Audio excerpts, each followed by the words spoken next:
Marilyn, broaden my perspective, broaden my focus on you a bit to give us, even a better sense of what you do and why I asked you to be here. Mm-hmm. Well, thank you, Mark. It's a joy to have a chance to talk to you and your audience about adding value, because that's your premise for this whole series. And I thought about what provoked me or excited me or triggered me into adding value. And I think I have to go back to my childhood when I used to follow my grandmother around when I was about 5 or even around there. And my grandmother is not your typical Korean woman. She and my grandfather were basically an arranged marriage. They were still in the late teens when they got married, and she proceeded to have 9 children. So this is not your normal Korean woman that we think about. But she, with that background, decided that she was going to help people. And how she did that was because I was born in Hong Kong, and we were living in Hong Kong.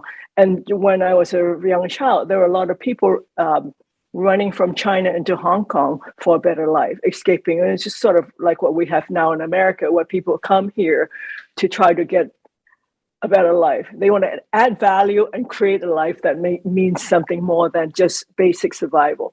So my grandmother, because she saw this, she decided to start a blanket drive.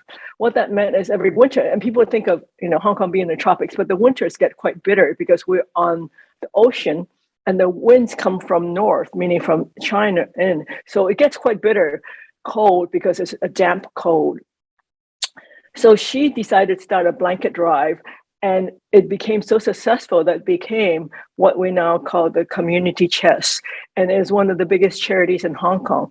And this is a lady with no formal training in any of this. And then she decided, out of her desire to help, to create value in a big way. It was just by first starting just giving blankets out, then hitting up everybody she knew for funds and support for blankets. And next thing you know, she's getting people housing, she's getting people education, she's getting people medical care. It just grew and grew and grew. And I was just a little kid. I mean, it was like 5 years old when I started this. I'll go with her on these trips out to areas that I probably wouldn't have seen for a much longer time, because I was just a kid, to understand how somebody just out of their desire can add value and make a huge difference. She's of course long past, but what she has added value to has become an institution.